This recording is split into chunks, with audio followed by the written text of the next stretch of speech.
ఆంధ్ర తెలంగాణలో తక్కువ ఫీజులతో high quality results ఇస్తున్న ఏకైక సంస్థ తిరుమల్ ఐఏఎస్ ఇన్స్టిట్యూట్. దసరా పండుగ అంటే తెలంగాణలో చాలా పెద్ద పండుగ. ఈ దసరా వేళ రైతులకి డబుల్ బొనాంజా ప్రకటించబోతుందా తెలంగాణ ప్రభుత్వం అనిపిస్తుంది.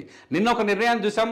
దసరా నుంచి రైతు భరోసా ఏదైతే గతంలో రైతు బంధు ఉందో ఆ రైతు బంధుని ఎకరానికి 5,000 నుంచి 7,500 పెంచి పంటకి రైతు భరోసాని అందించాలని ప్రభుత్వం నిర్ణయం తీసుకున్నట్టుగా నిన్న ఒక వార్తను చూసాం. ఇవాళ ఏకంగా ఏదైతే పెండింగ్ రుణమాఫీ ఉందో చాలా మంది నేను చేసిన వీడియో కింద రుణమాఫీ జరగలేదని చెప్పేసి కామెంట్ చేశారు. అయితే పెండింగ్లో కొంతవరకు రుణమాఫీలో 4వ విడత పెండింగ్లో ఉంది. 4వ విడత పెండింగ్లో ఉన్న వాళ్ళు ఎక్కువ మంది ఎవరున్నారంటే రేషన్ కార్డులు లేని వాళ్ళు, ఏదైతే ఆధార్ కార్డు నెంబర్ లింక్ లేని వాళ్ళు, తండ్రి కొడుకులు విడిపోయి ఎవరి పొలం ఎవరి పేరు మీద కుటుంబాలుగా విడిపోయారు కానీ భూములు పంచుకోలేరు.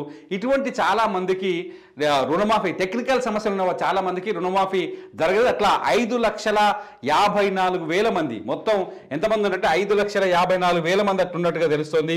5,54,000 మంది.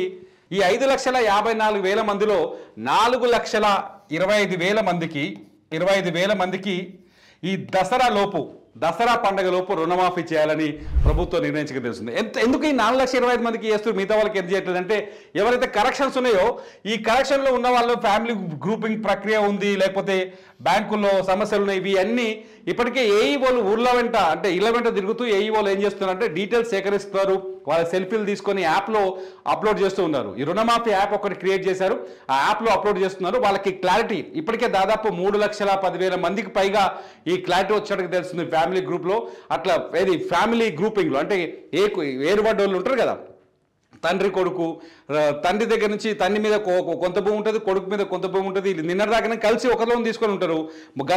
నిన్నటిదాకా ఇప్పుడేమో ఏరుబడ్డలు ఉంటారు. ఇట్లా ఫ్యామిలీ గ్రూపింగ్ అంతా దాదాపు 3,10,000 మంది, ఎక్కువ మంది వీళ్ళే ఉన్నట్టుగా తెలుస్తుంది. ఏదైతే కుటుంబాల మధ్య స్పష్టత లేని వాళ్ళే ఎక్కువ మంది ఉన్నట్టుగా తెలుస్తుంది.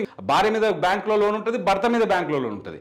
వీళ్ళిద్దరినీ కూడా కలపాల్సిన అవసరం ఉంటుంది. ఎందుకంటే భార్య మీద తక్కువ లోన్ ఉంటుంది, భర్త మీద ఎక్కువ లోన్ ఉంటుంది. ఇది కలిపితే 2 లక్షల లోపు ఉంటే ఈ రెండింటిని కలిపి వారిని స్పష్టత ఇవ్వాల్సి ఉంది. ఎందుకంటే గతంలో ప్రభుత్వం చాలా స్పష్టంగా చెప్పింది రుణమాఫీ విషయంలో 2 లక్షల లోపే రుణమాఫీ చేస్తామని చెప్పింది. ఈ 2 లక్షలకి రేషన్ కార్డు ఒక కుటుంబంగా తీసుకుంటారు. రేషన్ కార్డును ఒక కుటుంబంగా తీసుకోవడం వల్ల ఏమైందంటే ఆ కుటుంబంలో రేషన్ కార్డులో 4 పేర్లు ఉన్నాయి. ఫర్ ఎగ్జాంపుల్ భార్య ఉంది, భర్త ఉన్నాడు, 2 పిల్లలు ఉన్నారు. ఈ 4 పేరు మీద బ్యాంకులో లోన్ ఉందనుకో, ఈ 4 పేరు మీద ఉన్న మొత్తం లోన్లు కలిపి 2 లక్షల లోపు ఉంటేనే రుణమాఫీ ఇస్తారు. 2 లక్షల పైన అనుకో ఇప్పుడు వాళ్ళంతా ఈ పెండింగ్ లిస్టులోకి వచ్చారనమాట. ఇట్లా వైఫ్ అండ్ హస్బెండ్ ఇష్యూ, తండ్రి కొడుకుల ఇష్యూ, లేకపోతే ఇట్లా రకరకాల ఇష్యూలు అయితే ఈ ఫ్యామిలీస్ విషయంలో వాటన్నింటిపైన ఇప్పుడు ఒక స్పష్టత వచ్చినట్టుగా తెలుస్తుంది. వీళ్ళకి దసరా పండుగ లోపు రుణమాఫీ జరిగే అవకాశం కనిపిస్తుంది. వీళ్ళందరికీ ఫ్యామిలీ గ్రూప్ అంటే ఫ్యామిలీ కుటుంబాల విషయంలో వచ్చిన సమస్యల వల్ల పెండింగ్లో ఉన్న వాళ్ళకి దసరా పండుగలోపు రుణమాఫీ వచ్చే అవకాశం కనిపిస్తుంది. దాంతోపాటు టెక్నికల్గా అంటే ఆధార్ నెంబర్ తప్పుపడ్డ వాళ్ళు, బ్యాంక్ నెంబర్లకు లింకులు కేవైసీ లేకుండా ఉండటం, తక్కువ రుణమాఫీ అవ్వడం, కొన్ని టెక్నికల్ ఇష్యూస్ ఉన్నాయి. వీళ్ళలో కూడా కొంతమందిని యాడ్ చేసి మొత్తంగా 4,25,000 మందికి దసరా పండుగ నాటికి రుణమాఫీ జరగబోతుంది 4వ విడత. మిగతా వాళ్ళు కూడా ఇంకో దఫా జరిగే అవకాశం కనిపిస్తుంది. ప్రభుత్వం మొత్తానికైతే దీనికోసం 4,250 కోట్లని అవసరం అవుతుందని గవర్నమెంట్ అంచనా వేస్తున్నట్టు తెలుస్తుంది.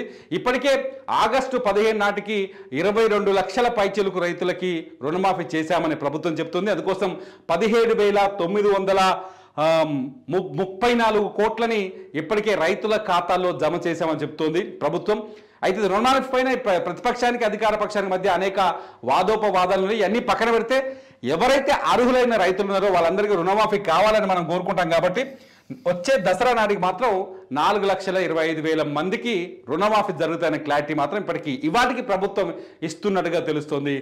మిగతాది ఎప్పుడు చేస్తారనేది గవర్నమెంట్ మరోసారి ప్రకటించే అవకాశం ఉంది. రుణమాఫీతో పాటు ఈసారి రైతు భరోసా కూడా దసరాకు పడబోతే ఈసారి పైసలేగా బ్యాంకులో అప్పు పోతుంది, చేతులకు పంటకు పెట్టుబడికి పైసలు వస్తాయి. కాబట్టి ఈసారి దసరా పండుగ రైతుల పండుగగా మారే అవకాశం స్పష్టంగా కనిపిస్తుంది. మొత్తానికి ఇది రుణమాఫీ పైన ఇవాళకి గవర్నమెంట్ నుంచి అందుతున్న అప్డేట్. ఈ అంశంపై ఈ వీడియో పైన మీరు కామెంట్ చేయండి. మీ కామెంట్స్ పైన నేను మరో వీడియో చేస్తా. చూస్తూనే ఉండండి సుమన్ టీవీ.